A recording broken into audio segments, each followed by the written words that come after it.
Hello there, everybody, and welcome back to the Music Career Show. Just in case you're new here, my name is Barry, and every week I dive into the secrets of building a successful career in music with amazing musicians and music professionals from every sector imaginable. My aim is to get you inspired with real-life stories and learn from industry insiders so that you can make music work. So please subscribe, review, and share the podcast as far and wide as possible to unlock your potential as a musician and help me share the love.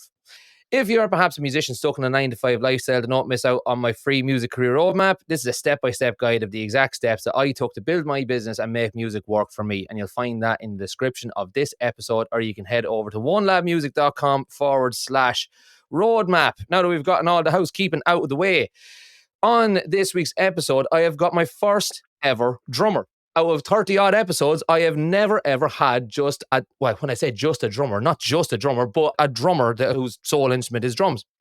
So this guy really is, he's as cool as they get. And my father-in-law heard that I had this guy coming on. He was very impressed. So my guest today, his philosophy is to encourage, motivate, and inspire you to work hard and then even harder to develop your craft. And it's my pleasure to introduce to you Rob Beatdown Brown. How are you, Rob? Hello. What's happening? Not much. Yourself? Man, first of all, shame on you for not having any drummers on. It is not from lack of trying, I promise you. I have had foot drummers, I have had harmonica players, I have had an accountant from the Cayman Islands, but I have never, ever, I've just not been able, you were the first one to ever agree to come on.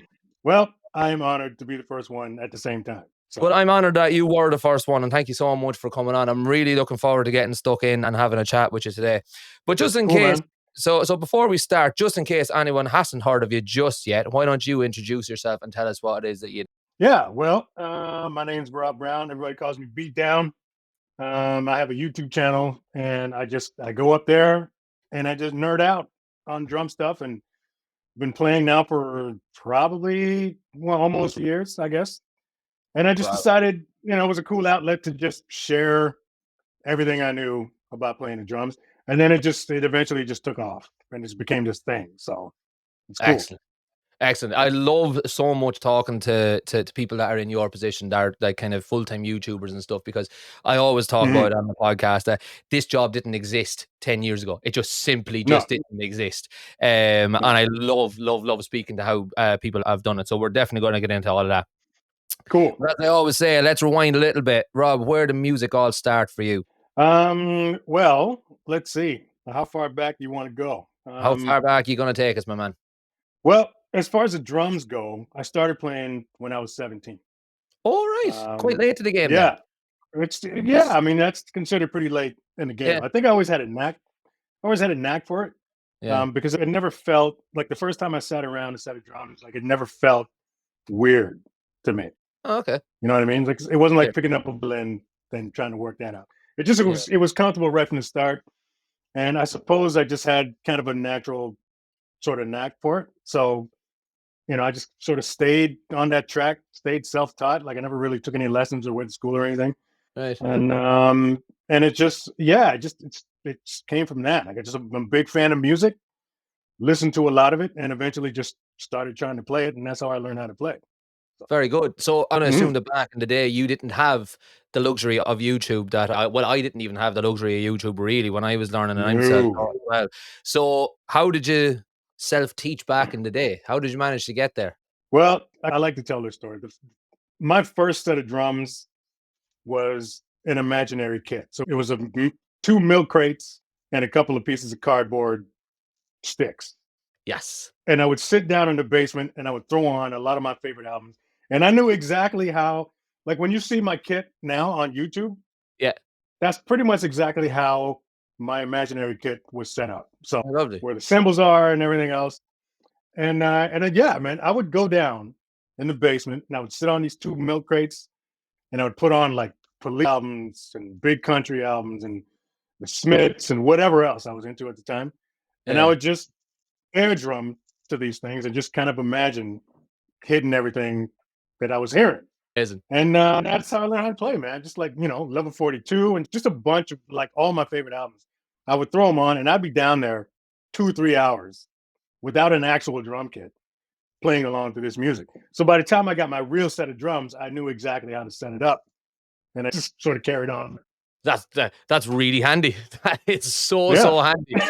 I wish it was that simple for a guitar. I literally remember when I got my first guitar at 13, and I literally remember one day about 7 months in, I got so frustrated at just how slow I was going, and I was determined that my kind of idea of success at I have learned guitar now was being able to play Sweet Child of Mine. And I remember one afternoon I sat down and I had a tab book of Guns N' Roses' greatest hits, and I literally played every single note one after the other of Sweet Child of Mine with like one finger, and it took me like you say, like 2 or 3 hours to actually get through every single note. But I was like, I'm getting there. I'm getting there. I'm absolutely getting there. And I was, so yeah, if only I had the foresight to air guitar. I don't really know if it would work too much, but no, fair enough. No, that's an interesting approach. It's a new one on me for sure. And then, so you were 17. Yeah, you were 17 when you started. You were self-taught. I would imagine then the bands and stuff like that weren't too far off.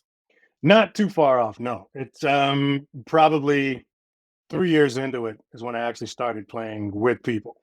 Up until that point, it was just playing along the records and stuff like that. And then, I guess word got out that I played the drums, and somebody called me for a gig. My first gig was with this R&B band in some pool hall or something, like a cover gig. Cool. And that was my first actual gig playing with people. And I might have been, I think I was probably like early 20s or something like that. Amazing. And, yeah, but the cool thing is, like, they had no idea when they hired me. They had no clue that it was my first gig ever. I just sort of acted like I've been doing this, like I'm, old hat already at 20. Yeah. They didn't know it was my first gig, and I didn't tell them. Oh, why would you tell them? Why would you? Do you know what I mean? Why would you tell them? They don't need to. Yeah. No, they don't need to know. They don't need to know. It's on a need to know basis. Forgiveness and permission, as we say over here. And how did that go? How did it go? So obviously that was your first gig. It was like your first time playing in front of people. By the sounds of it, it was with like an already kind of half established band. You weren't kind of used to playing with the guys. How did it work? No, well, I mean, it was all right, but it was a little nerve wracking. And I do remember kind of being called out for playing too much, as a lot of young people do. Yeah. But that was the first and only time anyone ever called me out for playing too much. From that point, it's like, okay, I'm gonna dial this in and make sure that doesn't happen again. Good stuff. Fair play. God, I usually have to get told about 10, 12, 15, a million times to just relax. And I'm like, all right, grand, yeah, no bother. Yeah, man. Very good. So obviously you were kind of, as we were saying, you were not late to the game, but later than a lot. Was music ever really on the cards in terms of like a career path, or had you a different idea at that age? Well, I've always kind of imagined playing with bands. Like ever since before I got the kit, the whole thing with the milk crates and that was me sort of imagining myself playing with bands. So yeah, I knew eventually it was going to happen. I didn't know necessarily that I was going to make a career out of it. But I did know eventually I was going to start playing with people. So, it's always been sort of a, high school kind of daydream, bringing, doing the buses and the big stages and all that type of stuff. So, I guess it was always there, but I didn't think it was going to actually be, the way I paid my mortgage. You know what I mean? Yeah. It was just something that I always, because everybody that plays an instrument dreams of the same stuff. Yep. So yeah, it's always been in the back of my mind, but I didn't think it was going to turn into this. So yeah, absolutely. I've literally said the thing that I've said on pretty much every single podcast that I've ever done. And I'd say people listening are sick to death of hearing me saying it. But like you say, when you're a kid and you think about music, what do you want to be when you grow up? You want to be a rock star. But nowadays, that kind of that rock star idea has turned into YouTuber, podcaster, online course maker, gear demoer. Do you know what I mean? Crazy content creator. That is what rockstar kind of means nowadays. I was a kid. I never ever thought that I would be sitting in this studio. The studio looks really cool when you look at it, but it's basically a shed in my garden. I never thought I'd be sitting in a shed in my garden talking to Rob Beatdown Brown in Canada. That would be kind of like part of my job. Do you know what I mean? Crazy. And if you said that's I mean, we'll probably get into this a little bit later, but that's probably the coolest part about visualization. Yeah. You know what I mean? Yeah. Oh, absolutely. Yeah. I'm huge on visualization and why it's important and what it can turn into. Like I have several different examples of just doing that. You don't have to figure out how you're going to get there or what it's going to look like when you get there. Yeah. Just keep imagining yourself doing it. And then, during that path, things will sort of fall into your path and you'll meet the right people and all of these things will just kind of happen on their own. And then you find yourself doing it. And then you look back and think, holy crap, this is freaking crazy. Like I didn't know. Yeah. You know what I mean? Yeah, I'm Yeah. I'm such a big believer that positive affirmations and all that and manifestations, like you're saying, visualization. It's a real thing. It's a powerful thing. Yeah, it's a fantastic thing. So, what happened after that first gig then? Where did your kind of career path lead you then? Well, it was. I mean, on that side of it, really, it just kind of.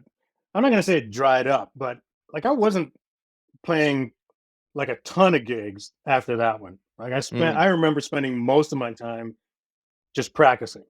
Okay. And when gigging really started to pick up, it wasn't until like much later, like mid 20s. Okay. Which I'm fine with because during that time period, you know what I mean? Like it was just 3-4 hours a day practicing. Yeah. So by the time I was ready to play with people, I was good to go. Like I was ready to, I was ready to do it. Yeah. And then eventually, like I just started, just getting out there, playing gigs, meeting people while I was out there and just making more connections and then just, playing with a bunch of different people. And that's pretty much how it started. How it started, fantastic. Yeah, well, I suppose it has to start somewhere. And then, did you ever end up playing with like anyone like really famous? I don't know if really famous would be the term, but I've played with some notable artists. Yeah, and I've done some really cool things, with some major label stuff. But like I haven't done any like international arena tours or anything like that. It was all in Canada. But there's been some cool experiences for sure. Yeah. That's okay. I've never done any arenas internationally or nationally, so you're Yeah. still ahead of me. What about some of these names? Go on, try me, see if I know who they are. Oh, geez, I wouldn't even friggin'. I mean, I play with. I've done some shows with Carvin Winans. I've played with. There's this country act out of Nashville called the Stellas. There were two. Okay. There was a show on. There's a show on called Nashville a few years back. Hey. And the two daughters that were on the show, Lennon and Maisie, they were sort of, they had this famous video where they were doing this cover and they were playing these cups on a table. And these two girls blew up, and then they ended up on this show called the cup song that was in Pitch Perfect. Yeah, remember them? I do. Yeah, I remember them. Yeah. So I played with their parents for about 3 years. There you go. And their parents were like incredible songwriters. They still are, actually. We're all from the same area up here in Okay. And we just I can't remember exactly how it happened, but we became friends. And when they got signed to their major label, EMI at the time, cool. They were putting a band together, and they called me up and say, "Hey, man, we'd love to have you come play some shows with us." And from there, that's when all the really cool stuff happened. You know what I mean? We went on a short run with Zach Brown Band across Canada, which is really cool. I know them. Class, they're amazing. Yeah, unbelievable. Yeah. Yeah. We did like a short run of dates across Canada with Zach Brown. And from there, I just sort of ended up meeting other people in the same sort of pop country circle. Yeah. And I just ran that for a bit. So I think I know more drummers that played with famous people than, famous people that I played with. So yeah, it's all relevant. It's all good stuff. So very much then in the kind of the working drummer scene. And when you were touring, so like I've toured, right? I've toured America and stuff like that, and I've played abroad. And I play guitar, and then play a few other things, but guitar is my main one. So whenever I'm going somewhere, I just put my guitar in my back, maybe a mic stand, and a little backpack full of like microphones and stuff. That's not as simple when you've got a full however many piece drum kit like what you would have. So how does that work? Do you get a roadie, or how How does that work? Well, in that situation, there was backline. By that time, when I joined the Stellas, by that time I'd hooked up with Yamaha. So when you're with a company, Yeah. then you can arrange what's called cartage. You can get drums sent to the venue to play, and then they Oh, pick it up when the gig's done. You that's know what I mean? So handy. you don't necessarily, yeah, you don't have to, like when you're doing the cross country stuff, you can set all that stuff up. When we were doing things around Ontario, then yeah, I would bring my own drums and we'd stuff it all underneath the bus. And then we, bring it out, set it up, kind of stuff. We did have a couple of helping hands to do that. Yeah. But yeah, like when, if you're able to drive to the gig, Yeah. just take your own drums. We prefer to play our own kits anyway, Absolutely. right? It's just Yeah. a comfort thing. Yeah. So yeah, so that's how that works. But it's one of the sweet things about having an endorsement is that you can call your company up, give Yeah. them the dates that you're playing, and they'll Yeah. arrange to have drums sent to those venues for you, and then they pick them up when you're done. That is really handy. And that's actually brought us beautifully into the next talking point I have, which is endorsements. So I know that you Mhm. mentioned the Yamaha. How does someone go about getting endorsed? Um, well, the whole misconception about endorsements, which I always find funny, is that they think as soon as you get one, you know, big old U-Haul truck is going to show up at your house and give you all this free gear. Yeah. That's not how it works. Endorsements are all about relationship. It's 100% sort of, it's 50-50, right? Oh, So that to say, if you don't need an endorsement, like if you don't need support, there's no need for you to chase down any company for that okay. kind of thing. Because if that's the only reason that you're going to a company, they're not going to look at you. Because at the end of the day, it's all about getting their gear in front of people. Yeah. That's the reason why these companies hook up with artists because they have a presence out there, either Yeah. online or you're with a busy band or something. And it's the entire reason why you see company names on the front drumhead, Yeah. Of right? Because course. if you're a young drummer, you're sitting down on the stage and you go see your favorite band and you see Yamaha on the bass drum. When you're ready to get a set of drums, you're probably going to end up getting a With pair a of Yamaha. Yamaha. That's how I got all my gear, right? Yeah. But as far as approaching companies, I would suggest that you don't even let them All come right. to you. If companies come to you, it means you're going to get it. Yeah. Uh, but if you just start sending them packages and stuff like that, I mean, sometimes it happens, but they get so much stuff sent to Yeah. them, and they really don't even spend much time looking at any of it. A lot of people that get endorsements is because the company approached them because they see, okay, this person is doing this thing and is doing this and doing that and whatever. But that's not where it ends. Like they also find out what you can do for them Mm. once they sign you on as a partner, right? Because Yeah. it's not enough anymore to just be in a busy band. Big No, not deal. at all. There's a lot of people in busy bands. They want to know, what can you do for the company in turn, you know, for if we're going to support you and give you what you need when you need it, what are you going to do for us? Yeah. So that means doing clinics. Are you good at doing clinics and doing in stores and stuff like that where you can promote their gear? Are you Oh, an educator? Educators get endorsements. There's a lot of educators that you never heard of with endorsements because guess what? They got 40, 50 students a week coming to them, and there's a Sonar kit or a Yamaha kit or a Pearl kit sitting in the room. That's influence, yeah. Of right? course. Yep. Absolutely. So you don't have to be you don't have to be Dave Weckel to get an endorsement deal. You can be just somebody with 50 students, and you're just as valuable to that company as the one that's doing all the big tours and stuff. Well, that's really So, interesting because if there is a drum teacher out there in the podcast first listening to this, or indeed watching it on YouTube, and or any sort of an instrument tutor, guitar, bassoon, fucking I don't know, spoons, and mm, they have got a full roster of students, but they are in their own little shed in their garden in the middle of nowhere.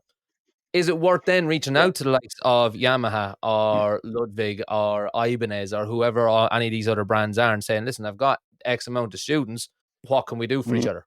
You can if you want. I don't know why you would, because if you're not touring, then why do you need support? If all you're doing is if you're just in your room teaching 50 students a week, then I don't know why you would need the sort of the benefits and the things that come with getting an endorsement, aside from telling your friends you got an endorsement. You know what I Yeah, mean? yeah, But if you're in a band now and you're doing a bunch of dates, endorsements help because again, they can support you while you're out on the road. You don't have to take your own drums halfway across the country. You can give them the yeah, dates. They can arrange to send the gear there. You can play it, and then they take it back. But if you're not yeah, doing any touring, why do you need an endorsement? You really don't. Like it's not yeah. this. It's not that similar that a lot of people make it out to be. Yeah, no, it It's a is. relationship. I suppose it is just more of a kind of clout and authority thing that if old Johnny in his shed in the middle of, I don't know, somewhere is he's got an Yeah. endorsement or an affiliate deal with whoever it does, it just makes him sound that little bit cooler. But I suppose that's it's like you said at the top there. It's like endorsements aren't what people. The big misconception that if you get an endorsement, all of a sudden you're just going to be rolling around in toms everywhere. It's not like that. It is a relationship. But then some of the other endorsements that you have. So for example, like Evans and Promark and stuff. I use Promark as well. They're fantastic, and Evans, Mhm, excellent stuff mhm. with the Dario and Paiste cymbals. Does that same thing? Does that same relationship work? So if can you specify if you're gigging somewhere the far end of where the other side of the country from where you are, you need your Yeah. Yamaha kit with your specific Evans heads and specific Pice cymbals, or is that a little bit Mhm. too far? No, you can get it like if you wanted to, you can arrange all of that stuff with your companies. But basically, anything that you can't travel with, you can Yeah, arrange to get there through your company. that's handy. So if you don't feel like, if you got a cymbal deal and you don't feel like traveling with your own cymbals because the airline's going to lose them, Yeah, and you can set it up with the company to have some cymbals sent there for you. Whatever set that you play, they'll try to hook that up, and it's usually done through like whatever major backline company is in that area. ah, It's okay, it's grand. handled, yeah, it's handled through them. It doesn't come straight from the company, Yeah, right? gotcha. There's sort of a go between you and whatever either the cartage company or the back company is in that area, and then and then they can have the stuff sent over there, which is handy. Yeah, But a couple of things to go with that. Again, number one, if you're not doing any touring, then why would you need that? Number yeah. one. And then the other thing too is it says something about how a lot of people, just for the sake of telling people that they have an endorsement with whatever company, they'll hook up with these one-off sort of mom pop independent um, drum manufacturers Okay. that they build these custom drums and they look really cool and all that kind of stuff, and then they look for people in the area to play their gear just to sort of help them promote it. Yeah, yeah. But if you're in a busy band and you're with this smaller company that can't support you if you're in Los Angeles because Mm-hmm. they don't have anything out there, right? They're just a little shop. Yeah, Then what's the point in getting yeah, that endorsement? So, there's a lot of young cats that will, they'll hook up with these small companies. They'll feel a little bit important because, you know, Thunderstar Drums over here has signed you on and they're throwing your picture on their website or whatever, yeah, but they can't do anything for you as far as support because they're just an independent shop, right? yeah. Of course. Whereas Pearl, if you hook up with Pearl or Yamaha or Sonar or whatever, anywhere you are on the planet, they can hook Yeah, you up, yeah. Absolutely. right?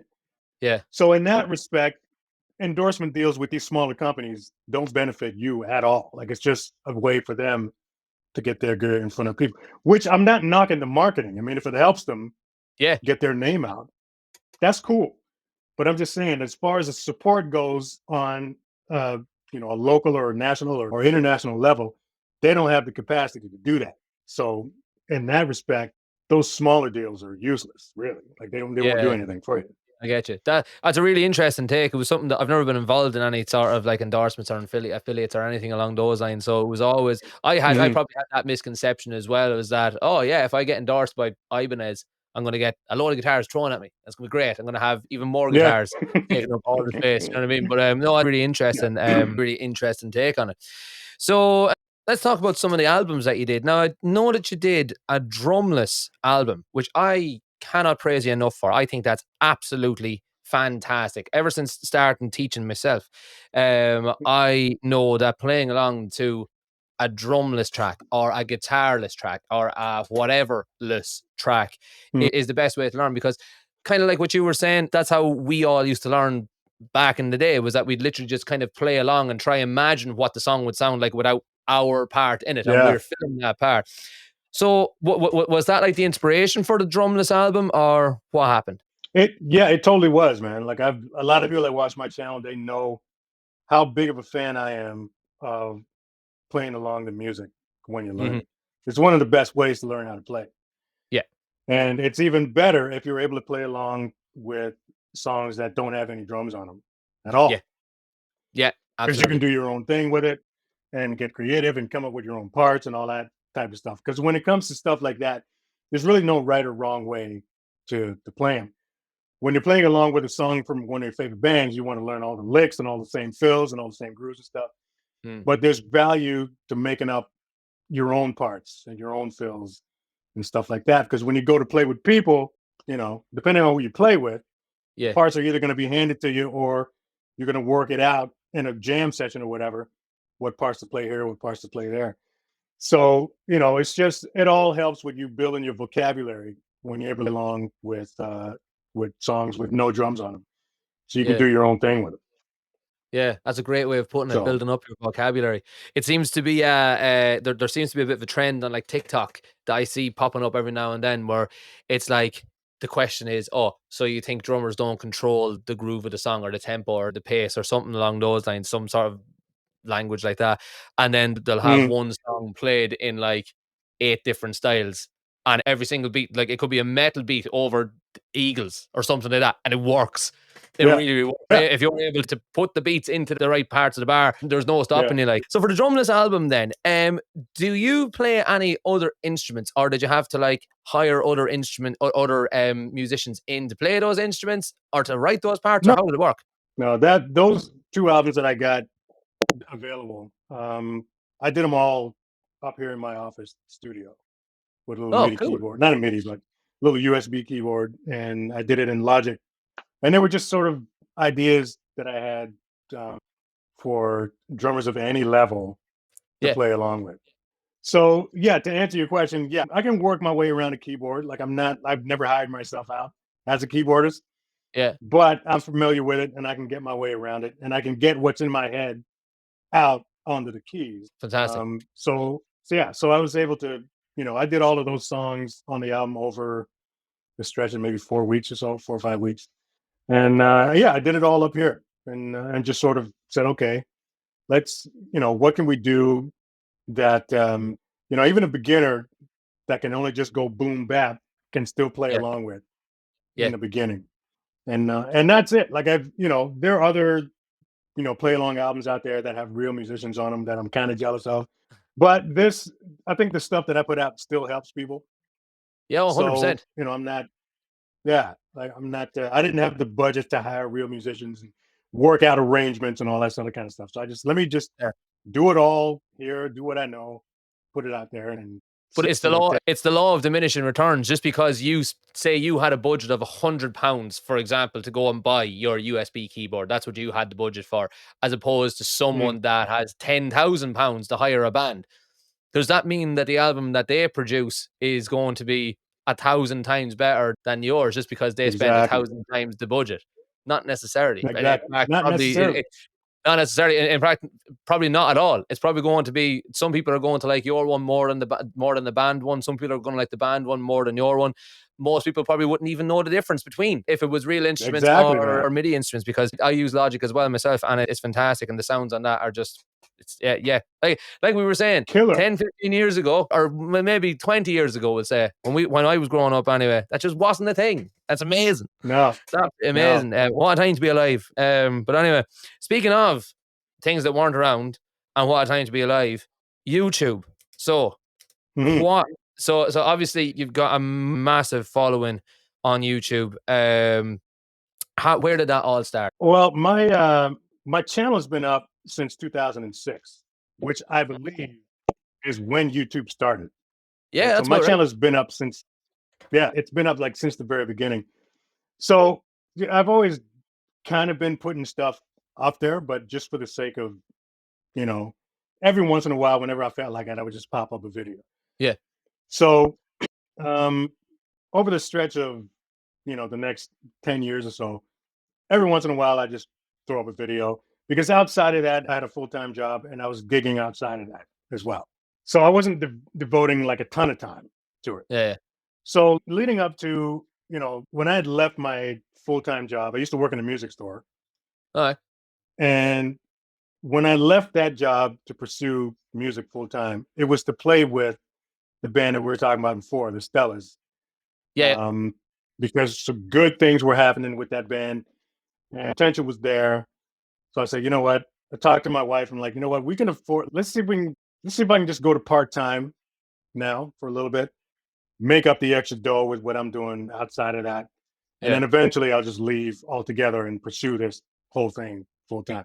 Yeah. So then around 2012 was when I left my job. Okay. And so for the next 3 years, things were really good. And when I say really good, I mean I was doing a lot of playing. There was a lot of really cool opportunities and experiences that I had over that 3-year stretch with this band. Everything that I used to daydream about in high school happened during that 3-year stretch. All the arenas and tour buses and the hotels, and even flew on a private jet once, which was really cool. Classic. Yeah, it was really cool. But then 2016, I had a crappy year because I had suffered this pinched nerve thing in my neck. Ooh. And it fried my entire left arm. So I was out for like a good 8 weeks or so. Couldn't do anything with it. It's just like my whole arm was just messed up.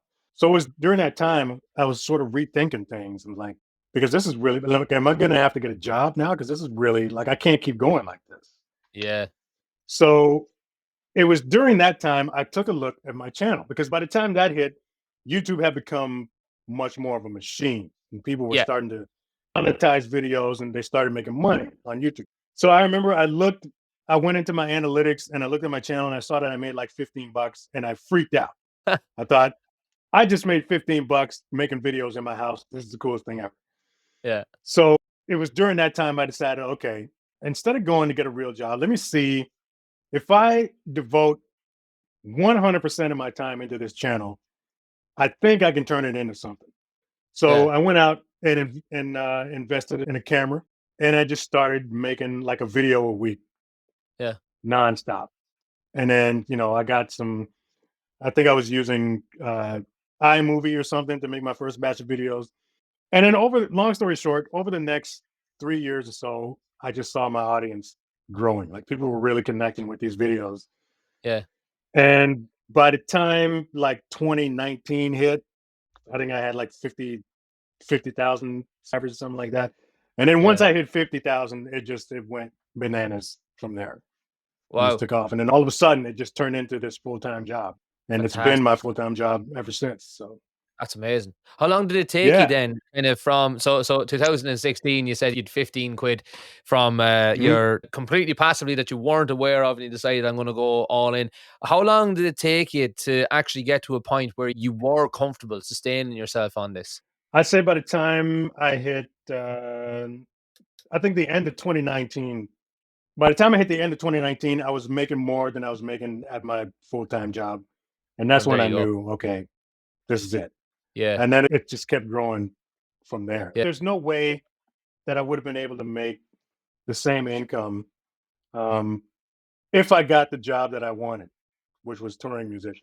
Yeah. There's a very small percentage of musicians that are making a really good, sustainable living just doing tours and sessions and stuff like that. Yeah.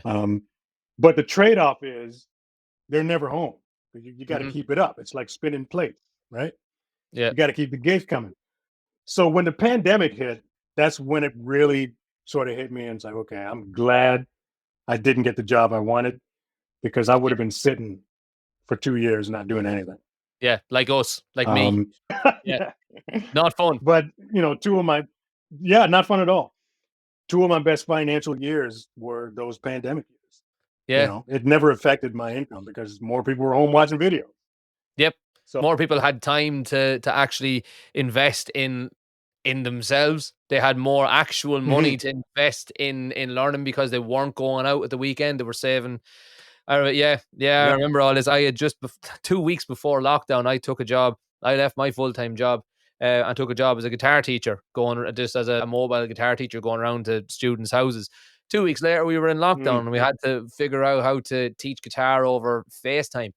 And so you had already obviously inadvertently figured out how to sort of pandemic proof or recession proof that, where we all had to kind of learn on the fly and just try and keep treading water. Like, yeah, man. Yeah, I had already been set up by that time and established pretty nicely. So nothing really slowed down for me during the pandemic years, which is really cool. And the other cool thing about this, when you have a fairly popular channel, then it opens up a lot of other doors for you as far as different streams of income, because there's a lot of things that you can sort of incorporate into your channel, and that's what I've been doing. You kept touching off the top about if things, the way things are now, it's not like they were 10 years ago, 15 years ago, and it's 100% true. The idea of being a full-time musician in like 95 isn't what it is now. Yeah. Right. Before, it was gigs, tours, teaching were the main three. But now, man, there's so many freaking things that you can do with whatever instrument that you're playing. Yeah. And it doesn't just have to be YouTube. Hopefully it's not, because you'll be missing out on a lot of different other ways to sort of set up different streams of income that that can really set you up nicely. You know what I mean? Like, you're never going to make a ton of dough doing just one thing. Like, the key is diversification. The more you can do, the better. The more sort of hats you can dip your hand to, the better it's going to work out for you, right? Absolutely. So yeah, So what are some of those things that you're doing, those extra streams that you're bulking out your income with?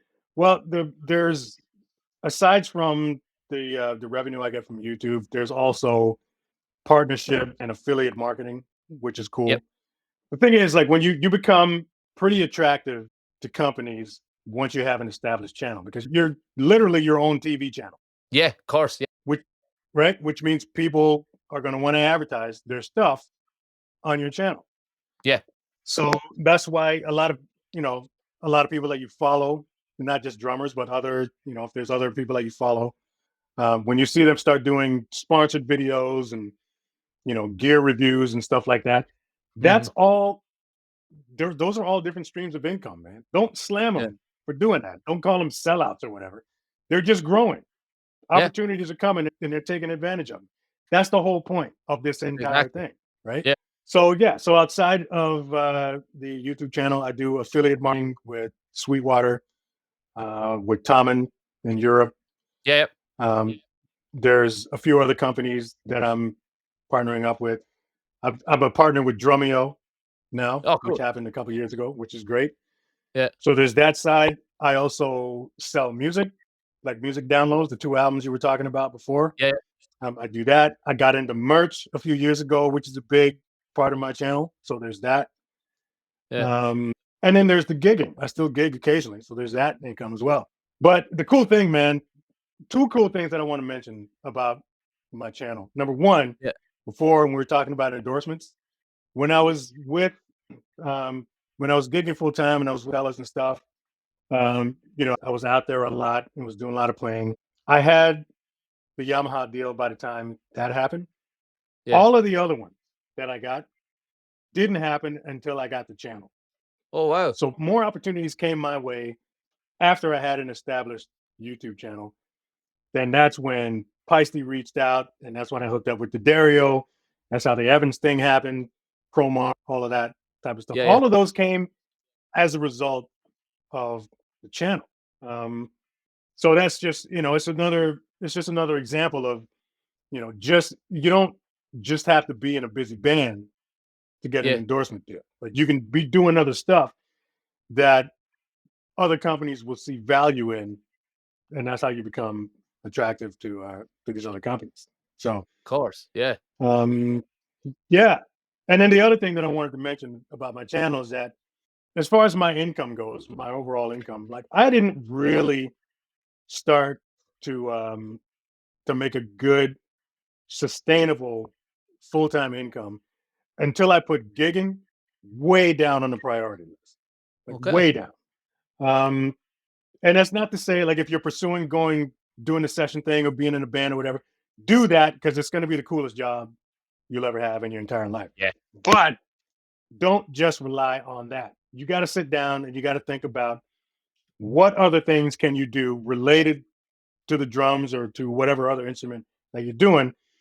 Take a look at what else you can sort of incorporate into what you're doing because the possibilities now are freaking ridiculous. Yeah. Ridiculous. So don't just focus on that. You can make that, you can keep visualizing and seeing yourself on the stages that you want to see yourself on. If you keep doing, they'll eventually happen. But while you're doing that, think of other things that you can sort of bring into that circle and relate to your instrument because there's a lot if you think about it. Yeah.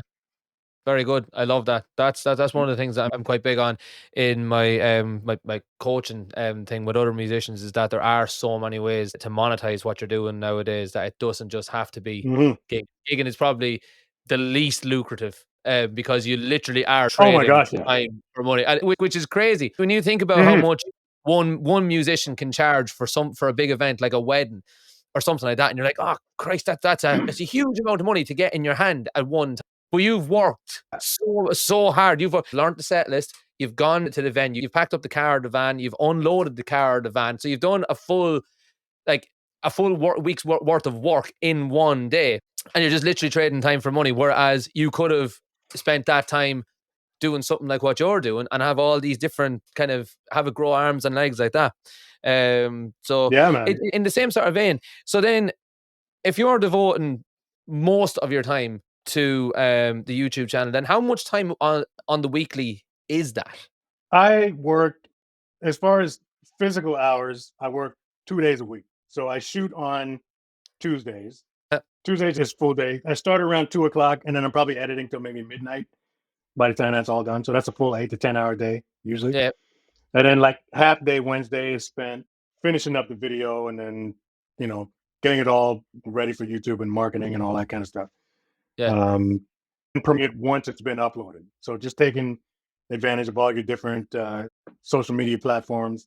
And there's more of those happening too, because now there's like YouTube Shorts, there's Instagram Stories, there's TikTok. There's a lot of different ways that you can use to promote your content. So you got to yeah, devote some time to all of that too. So those are my two main work days during the week.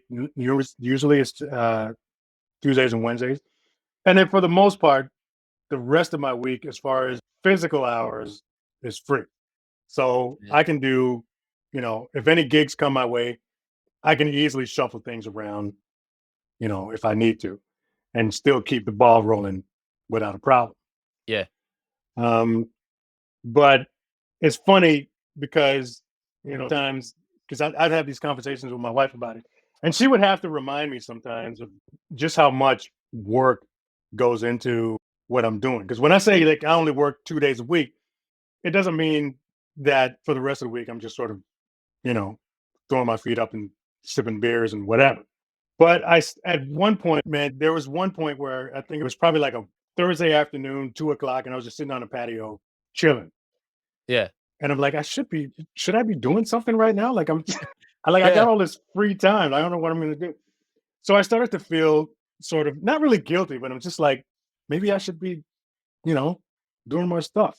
yeah, And then my wife reminded me of something really important. She's like, listen, you work on Tuesdays, you work on Wednesdays. Those are physical hours. The rest of the time during the week is mental, right? yeah, And when she made that point, I didn't realize just how much of a mental sort of, I don't want to say strain, but there's a significant mental load that goes in to having a YouTube channel because outside of making your video, outside of that, once that one's done, you got to start thinking about the next one. So you're constantly thinking about content outside of physically shooting your video. yeah, So in that respect, yeah, okay, I'm working maybe 18 to 20 hours a week, but the other 40 is up here. And that can be a big load, man. Yeah. So it's not something that I really put a lot of thought into until I decide to take a week off from shooting videos. And you get that break where you just don't have to think about anything. That's Yeah. the point where you realize just how much stuff goes in to maintaining this channel. Yeah. Because a whole, what I was mentioning before about the spinning plates thing, if you stop making videos, you stop making money. And when you want, if you're really serious about putting out good content, that is constantly in your head and it's on Yeah. your mind all the time. So you're working overtime in your head outside of shooting that video on that 1 day or 2 days a week, Yeah. and that can be a lot. So there is a ton of work that goes in to maintaining a YouTube channel. If that's something that you're looking into doing, there's a lot of stuff, man. Like you're going to be putting in a lot of mental hours Yeah. into keeping it going because you got to keep your content up. Keep your content up, you keep your revenue up, and everything's cool. But as soon as you stop doing that, Yeah. you'll see things start to drop. So Yeah. yeah, It's worth saying on that point that as much as it, and I know you didn't want to use the word strain, but I get it. I completely get it. You've worked and put years and years of craft and work and to be able to just physically work those 2 days a week. So it's exactly. not, and you deserve it, and you shouldn't feel guilty about it. It's funny when you were saying there about the mental strain, something that you never thought of. When I live in Aberdeen in Scotland, and when I moved here, I'm originally from Ireland, but I moved here in 2014, and I've got some sort of a qualification in sound engineering, and other than that, that's it. I've got no qualifications bar what I've learned myself through life, and I always had to just do other jobs here and there, and I found that like I could work a job 9 to 5 every week for a job that I was no good at, that I hated, because I knew that I was going to get gigging at the weekend, and that was my mental release. That was I was so buzzing for that. But all week leading up to that, it was all that was on my mind. And until I could actually get that physical mental release on a Friday night, a Saturday night, and I do a Sunday afternoon, maybe I do two on a Saturday. So I could do 5 or 6 gigs over a Friday, Saturday, Sunday. So I was literally Mm, working every single day. But it was because of the Monday to Friday, the mental strain of, it's like the creative sort of mind is forever going. And yeah, then when I actually started doing music full time, just to bring it back to what you were saying, when I started doing music full time, I realized that the gigging was it was the total opposite. It was that I had so much of like kind of a creative release during the week, teaching guitar or doing whatever the other, running my music school or whatever it was that I was doing, that when I came to gigging at the, all I wanted to do was just sit down and have a beer and relax and actually not yeah. think about music. It's crazy. It is crazy. It's mad. The thing that you like you're saying, the things that you visualize, the things you manifest so much, is now the thing that's actually is wearing you out. It's crazy. I Yeah, just thought man. that was really, I thought that was so Yeah, interesting when you said that. So then, if yeah, you're man. saying then they need to kind of be on the ball every week, how do you take a week off? Do you just bank up some content, like just work 4 days one week and then you can take a week off, or how does that work?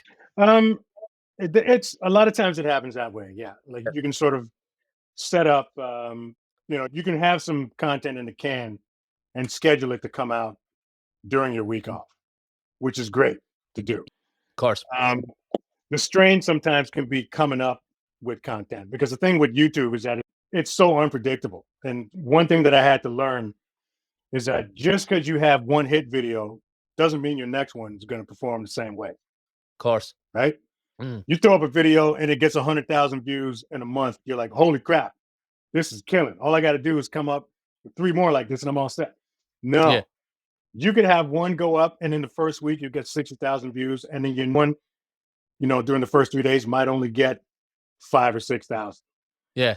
So that's when the mental thing starts to really get to you because, you want to be able to keep the plates spinning, right? And you can't do that unless you're constantly nursing your channel. You might have one video that performs really well, your next one might not do so well, and that can get inside your head Yeah. and kind of almost discourage you a little bit because Mhm. again, If you want to keep your revenue up, you got to keep your content up. This video that performed really well is going to make you X amount of dollars.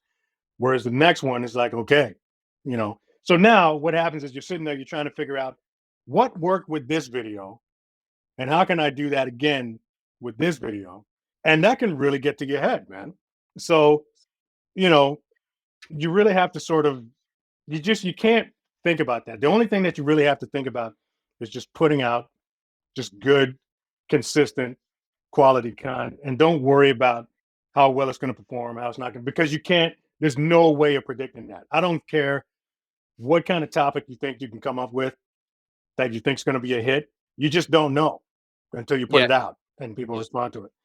So, that you'll spend a lot of time thinking about that and realize that there's really not much point to it. So, when you're thinking about what type of video to do week after week, you can have sort of an idea a week ahead of time. A lot of times, I don't know what I'm doing until the day before shoot day. Oh, wow. And sometimes that video shoots right up, and then sometimes it just kind of coasts. It's like, okay, we'll pick it up again the next week. You just don't know. There's no way of telling how it's going to perform. You can say, okay, maybe it's my upload time. Maybe I should do it on this day instead of this day because more people will be. No, that's got nothing to do with it either. You just don't know. You can put your video up midnight on a Sunday, and it's really not going to make any difference whether you do it then or, a Thursday afternoon at 3 o'clock. People are going to watch it when it comes up in their feed. So don't put too much thought into that. Just worry about putting out really good, consistent content, and then just keep going. But what I was saying before, about it again being a mental strain. The thing about having a channel, man, is that you have all of this freedom and you're 100% in control. That can be a good thing, but that can also be the stressful thing because, say, 2021, you had a really great financial year. You made X amount of dollars. You're happy about that. Now it's like, okay, I got to do this again the next year. So then you start to think, okay, geez, man, like how am I gonna come up with 4 videos a week for the next year and make sure that it's all gonna be good stuff? You can't.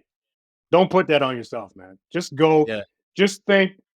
Just try to see 7 days ahead and keep it there. You know what I mean? Put out one video. When that one's done, take a little bit of a mental break and then think of your next one and just do it. Literally, you'll get through that year a video at a time. And when you get to the end of December, you can add it up and see how you did. That's good to know because as someone that's trying to build up my own sort of online presence and online brand and YouTube videos or YouTube channel as well. Once you're in that sort of headspace and you put that out into the world, the algorithm brings back the likes of Think Media, who are fantastic, but their main thing is do this. Reverse engineer your content strategy and all this kind of crack. And you're right, it sometimes can be it doesn't not necessarily just show you the light. It just gives you a big long list of homework that you're like, oh fuck, if I didn't know anything now, I definitely don't know anything. Or if I didn't know anything before, I definitely don't know anything now. And just so it's lovely and refreshing to hear from someone who has a channel as successful as yours that you are literally just some days you're kind of just thinking of it just beforehand, and that's great. So if someone is out there wanting to start a drumming YouTube channel, what do they need to get started? Really bare bones. What do they need to get started? Bare bones. These days, you got to start with a good camera, and that can be your phone. Like phones right now are ridiculous. You can shoot movies on phones right now. You can. So before you could get away with sort of half-assing it. Now you can't. Like if it doesn't look awesome and sound great, then you're going to get lost in the competition because the production value of a lot of these channels has gone way up, right? Everybody's shooting in 4K now. So, even 1080p now is old hat. It is, isn't it? Funny. Yeah. It's funny that way. Yeah. But everything you can shoot 4K on your phone now, so that's not really that big of a deal. But just on top of that, you got to make sure that you're cut out to do it because it's not enough to just be a good drummer. Because there's plenty of really good drummers out there that are horrible teachers. They just can't to people, right? Yeah. So that's, just make sure you have a knack for communicating. You know how to put an idea out without, ripping off other people's content and all that kind of stuff. The other thing too is, try to avoid having sort of a camera personality because that's a turnoff to a lot of people. You know what Okay. I What does mean? that mean now? That basically is just like, I mean, there are people out there that get in front of the camera and talk a certain way. And there are people that they know that are probably watching them like, dude, you don't talk like that. This is Yeah, not, yeah, what are you yeah, yeah. doing? Why put on the persona? Like, why can't you just why can't you just show somebody how to do something without getting up there and putting on your online voice and don't do any of that stuff. It's a turn off. You know what I mean? You don't need to do that. It's not going to make your channel any more popular. Just pretend that there's a dude or a girl in your drum room that wants to learn how to play and you're showing them something. You just turn on Yeah, the camera and just do that. If you got a sense of humor, that's cool. You can sort of take advantage of that because that's always fun to see. yeah, Anything that you can, anything you can use to make your audience feel comfortable is cool. But the teachers that sound like teachers that are constantly wanting to remind you that they're the teacher and you're the student, that mm, can turn people off and just sort of make them feel, they want to feel comfortable when they're watching your content. So if you got that type of personality, stick with that. Don't worry about coming up with some kind of alternate persona for the camera because that's a big turnoff. yeah, And then, of course, having the environment for your room setup is becoming sort of a thing now too. You can't just yeah, have a curtain up behind you and in a dark spot in the room and just a cheap camera pointing straight at you. Put a little effort into your environment before you yeah. set your camera up and start shooting. Like act Yeah, like of you care what your channel looks like. You know what I course. mean?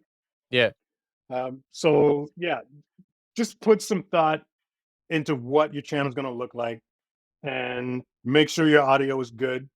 Stick a couple of mics on your kit if you have to.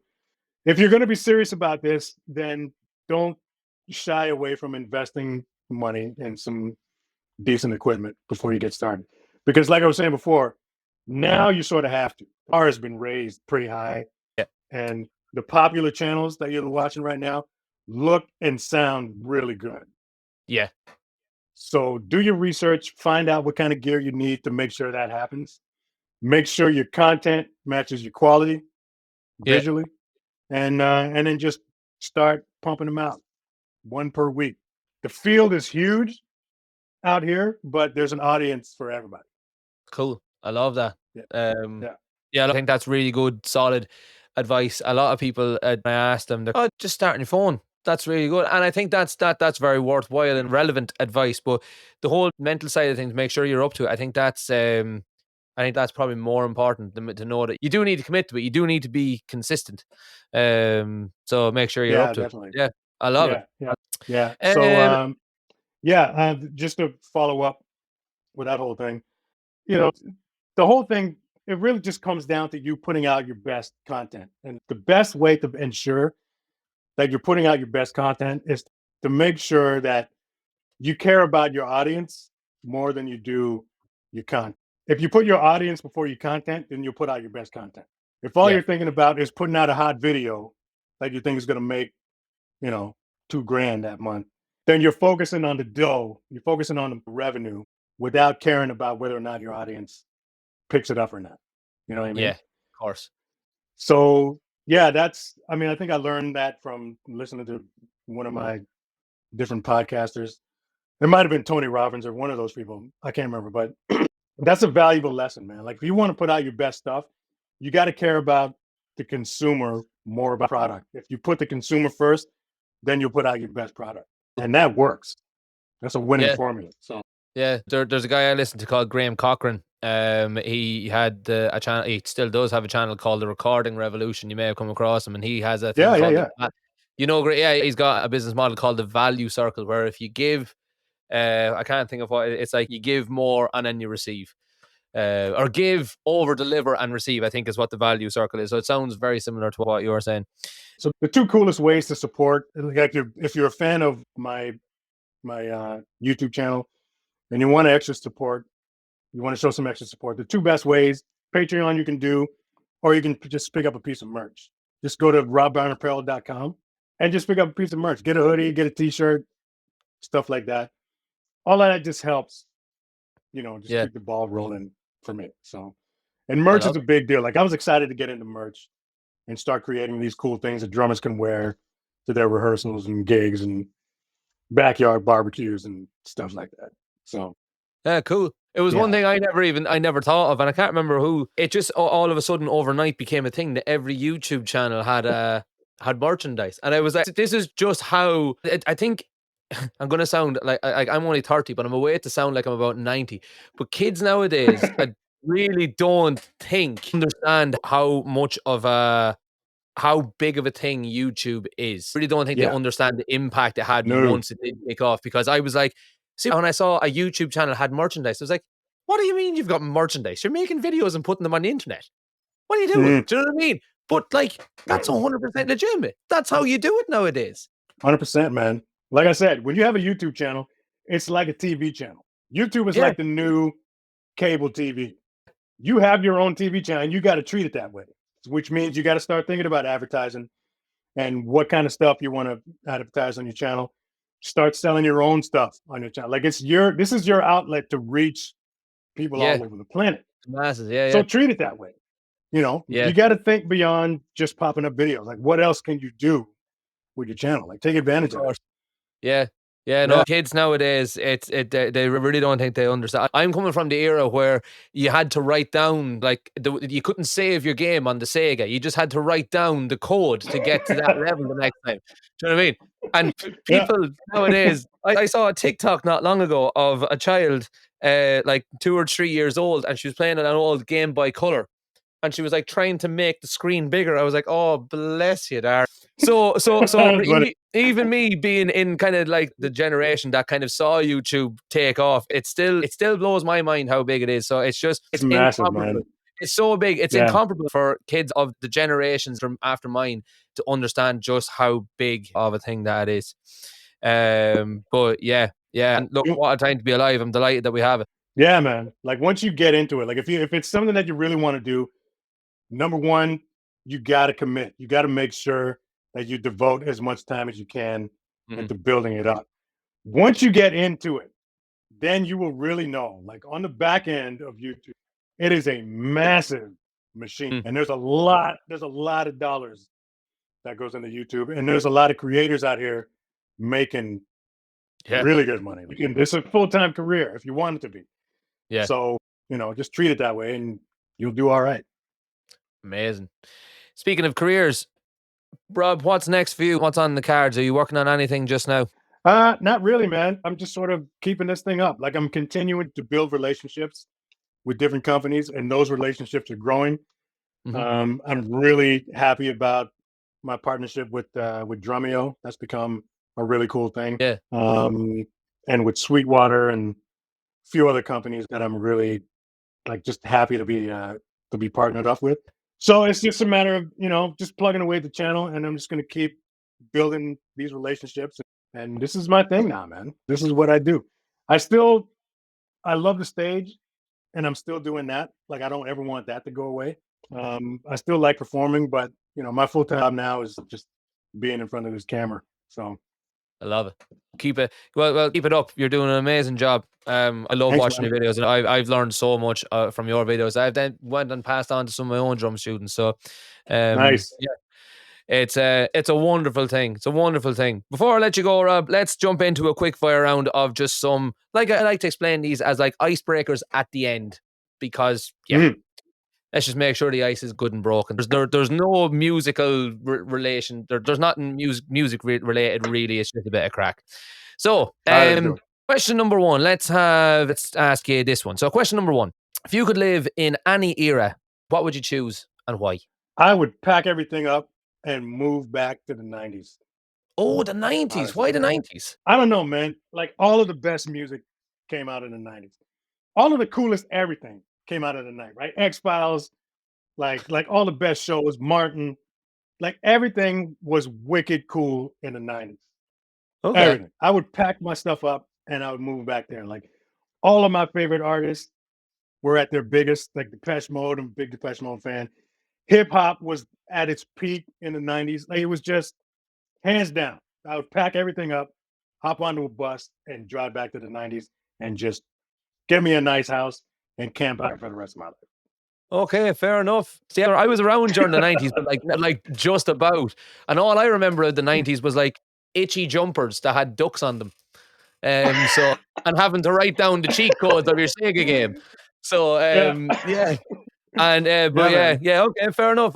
I don't think I've ever heard anyone. I've always heard everyone say, "Oh, the 80s were amazing. I feel sorry for you for not being around during the 80s, or the 70s were brilliant, or the 60s, or I'd love to go back to Victorian, whatever." Never once have I ever heard anyone say that they'd like to go back to the 90s because of the whole, like, I suppose it depends on what side of the fence you're on, but the whole grunge thing kind of either ruining it or saving music, whatever way you want to go. But the 90s, no, that's cool. I'm happy enough with that. I'm happy with that. Yep. What is the most adventurous thing you've ever done? The most adventurous thing I've ever done was I flew on a private jet. Yeah, tell me about that, actually. I meant to take a note and ask you about that. You can't just like say something like I was on a private jet and then move on. So come on, give us the goods on that. And let me just preface this by saying I'm completely terrified of flying, completely. But this private jet thing was the coolest thing ever. So it was at the end of the Zac Brown band run. Yeah. And it was the last date of the tour. And I think we were in Regina or something, and we had to fly back to Calgary or something like that. I can't remember what it was, but it was just it wasn't a long flight. It was maybe 45 minutes. It was just a big arc like that. Yeah. But we were able to do it on a private jet. And that experience, man, it's just like hopefully everyone can do it at least once. Yeah. Because there's no friggin' airport check-in line. There's none of that stuff.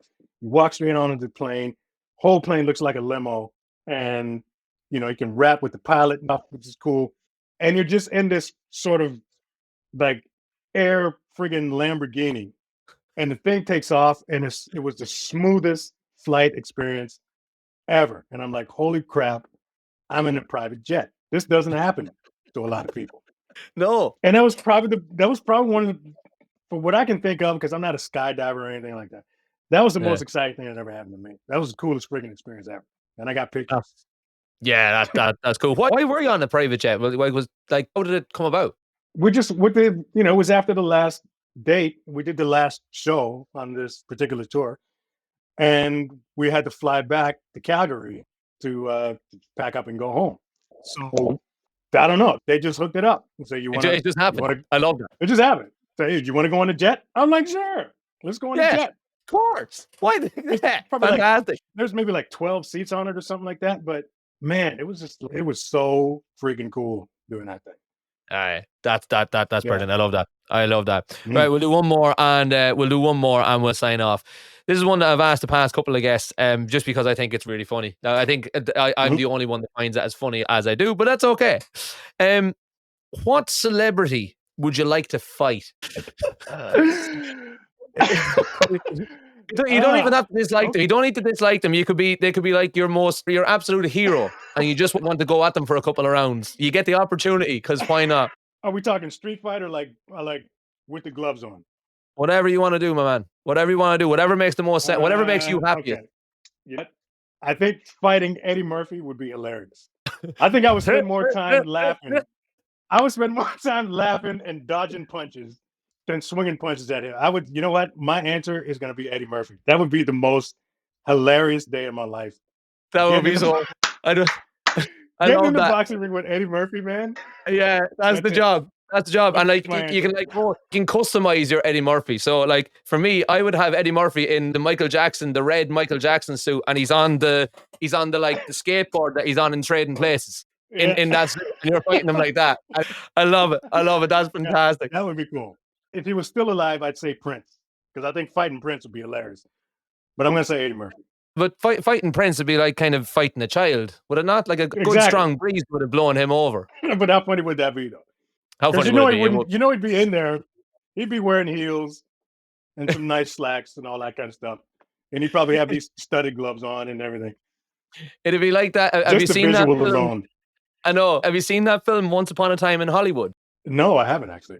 Oh, you should go and watch it. It's a Tarantino one about about Charles Manson and Sharon Tate and all that. But anyway, there's when you were saying about fighting Eddie Murphy, about fighting Prince, there's a scene in it where Brad Pitt, the character that Brad Pitt is playing, is fighting Bruce Lee, and Bruce Lee is doing his all, is like, oh, that sort of stuff, and Brad Pitt just picks him up and launches him into a car. It's funny. I imagine that's what it would be like if anybody was fighting Prince. He'd just be like, that sort of thing. Oh yeah, his bodyguards would be standing outside and be like, "Don't hit Prince there." I don't hit him. Exactly. Yeah. Taking bets. Don't hit him in the... Listen, Rob, this has been an absolute pleasure. So it has. Thanks so much for joining us. Before I let you go, where can people find you if they're looking for you? Hit me up on YouTube. Just type in Rob Beatdown Brown. That's my channel. You'll see all of my content there. Go ahead and get yourself a piece of merch. Just go to robbrownapparel.com. If you're a drummer, or if you know a drummer, if you owe a drummer some money, head on over there, get them something. And you can follow me on Instagram as well. Rob Brown, what am I on Instagram? Beatdown Brown 7. I think that's it. Okay. I gave it to you. Yeah, you gave it to me. It'll be linked in the description. It'll be in there. It'll be in there somewhere. Brown 7. There you go. Rob, you're my absolute hero. I want to be just like you when I grow up. Thanks so much for speaking to me today. Thanks for having me on, man. This was fun.